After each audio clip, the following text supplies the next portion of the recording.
Okay. Welcome back to Briggs on Books, our international talk show where we talk to authors from all over the world. Look at this book, Plumed Serpents.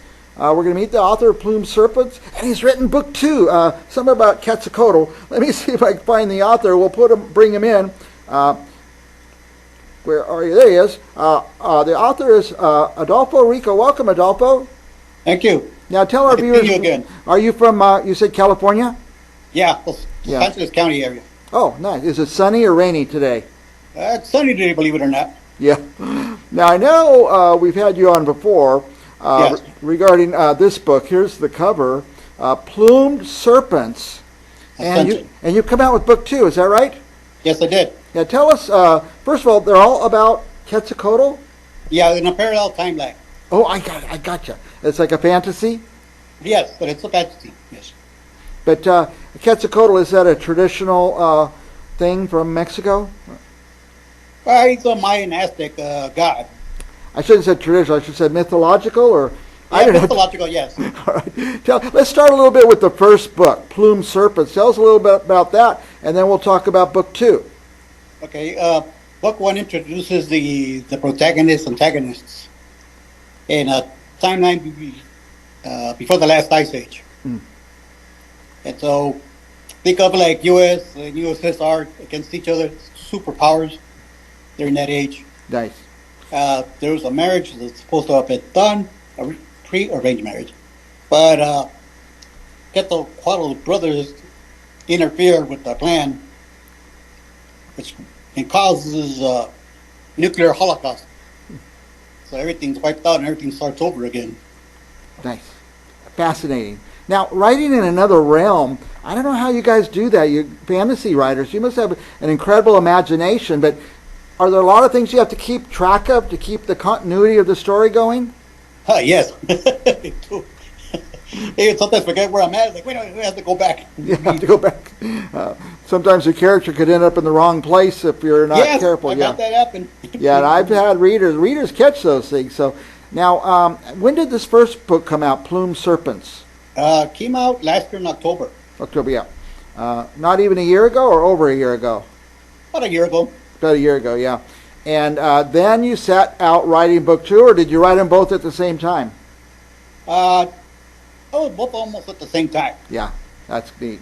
Yeah, I've talked to authors who've done that. I'm going to unveil the cover of book 2 right now. Tell us the title. It's an Aztec and Merlin at Uther Pendragon's court. Nice. Yeah, and there's a great cover. How do you come up with these covers? Do you have a designer? Well, no, it's AI. AI. Oh, nice. I keep forgetting about that. I haven't tried AI yet, but people are saying there's so many fantastic things you could do with it. Yes. Tell us where we're taken to in book 2. Book 2 contains the saga of Merlin as an apprentice to his mentor. His name is Blase. And Quetzalcoatl, in this time, Mark goes under the name of Bronick, who lives in Scotland. Okay. And so they make their way down through Cornwall to meet Uther at his court. And there, the mentor sets up his apothecary shop, potions, spells, poultices for whatever. But during the journey, they run into different characters. The dragon still tails along. Now, And, are they visiting actual places in the United Kingdom? Cornwall, yes, Wales, different areas they go to. Yeah. Now, did you have to research those areas, or is it all just an alternate reality? I did research some, Yeah. but also, alternate reality. I had to create some towns. Yeah. Now, who's going to read this book? I know fantasy is so big right now, but who do you think is going to read this? This will be adults, young adults? Young adults and adults. Both, yeah. Yeah. By the way, I read a lot of young adult books. I love them. So, but a lot of people are into these fantasy books right now. It's just giant. We have so many of our viewers love fantasies. So, is there any like romance in them? Yes, there's a husband and wife that tag along with the protagonist. Mm-hmm. They're like his counselors, Okay. advisors. Now, is the time it's set in also part of the realm, or is it set in present day or Middle Ages? No, it's based on 636 AD. Oh, wow. Okay. So I guess that could help you make up the realm when it's a time where people don't know much about that time in society. Yes. Now, I always think of this when I look at your books and I talk to you. These things sound like movies. Do you think there's any chance for something like that? Yeah, there is. I've had several offers, but you got to be very careful nowadays because a lot of them are just scams. Oh, really? Dupe you out of money. So yeah, I know in the author business, there's a lot of scams out there. The authors, especially new authors, need to watch out for because you can really get taken advantage of. Now, you kind of wrote these at the same time. When did you write these? They started coming out in October 2024 or 23? Right, October 23. Okay. This one just came out this year. The second book came out this year. Mm-hmm. Yeah. And how are you doing? You got another book churning around in your head? Yeah, actually, I'm almost done with book 3 and 4 at the same time. Wow. One of the themes of our show, Adolfo, is that there's so many writers, so many of our viewers out there. I mean, literally, there's millions of people in the world writing books, and they just can't finish. But you're cranking them out now. You have 2 out, and then a third one's coming up. What will the third one? Will it be similar? That will change to a different time arc. Different time, yeah. It'll go into the era of Genghis Khan. Oh, nice. Quetzalcoatl goes into that time era and changes the influence. Mm-hmm. Now, tell me where all people can buy these. Are they just on Amazon, or are there other places they could get them? There are other places you can get them, but basically they're on Amazon. Amazon. I try not to push one book site over another, but Amazon's so easy. You just go, you press the button, and it shows up, no shipping charges or anything. I love Amazon. So, and by the way, here's how I found you today. I just copied this name, Adolfo Rico, pasted it in, and I found the book. So that was easy enough. That's how I encourage our viewers to do it. Because if you want to try to spell Quetzalcoatl, I couldn't find it. No, yeah, I know. by the title. So that's why I named the first one Plume Serpent. It's an alternate name, so it's easier. Yeah. So Adolfo, you have 2 done now. You're working on your third. Is it getting easier to get through the whole writing and publishing process? Oh yeah, it's getting easier. Once you learn the steps, it just becomes repetitive motion. Yeah. Because you've already explored and you've learned, the ins and outs. Right. Now tell me about your process, your day. Do you get up every morning at 6 a.m. and start typing? What is your discipline? More like on the fly. On the fly? Whenever I get inspired, I'll sit there and, but I do every day, right? Oh, you do it every day? Okay, good. Yes. That's what I was looking for. And once you sit down, do you sometimes have trouble getting up and stopping? Yeah, but why faster? You might get up, you got to walk.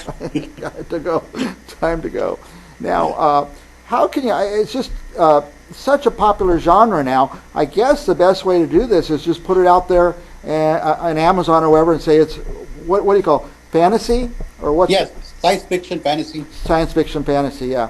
The most popular genre of any that we get on the show these days. Now, when do you think the next book will come out? And is it book 3 or is it a whole new series? Book 3, yes. It'll be coming out probably in the summer. This summer. Now, once you type it, do you shop it out? You have people read it? Do you have readers? Do you have editors? Or do you do all that yourself? Yeah, I send it to the publisher. He takes a look at it. Mm-hmm. And he says, okay, it's good enough, or you need to work on this. Yeah. Fix it. They always find something, don't they? Yeah. That's the partnership, Yeah, that's great. You always need another pair of eyes on the script before you submit for final publish. I always say sometimes you can't see the forest for the trees because you've been writing and rewriting. There could be a little error in there somewhere, and you don't even notice it, and another set of eyes will say, hey, this is obvious, right? Right. Now, I'm always looking for my next book. I read all day, every day. When I'm not talking to authors on this show, I'm reading. So I'm always having to pick another book to read. And one thing that helps me, one of my criteria, is the cover. Your covers are just fantastic pieces of art. It's almost like we take them separate and hang them on the wall as art. Yeah, I could do that. But it captures, there's a young man, good-looking guy, and got the sword, you got dragons, these kind of things. That's, that really draws a lot of people in. Right. Adolfo, they push us through these. They only give us 10 minutes, and I always talk to you more time than I'm supposed to. But I just want to give you a minute. If there's anything else I'm skipping that you want to tell the viewers about your books or about you or anything in the world. I mean, I hope they enjoy the journey, because it's 1004 books total. Oh, it's going to be Book 4 4. is the longest one. Yeah. Now, do you have them already kind of outlined or sketched out what you're going to write? Or? Yeah, I already have that in my mind how it's going to go. Great. And you, by the way, I know they're signaling me we've gone overtime, but I like to talk to authors.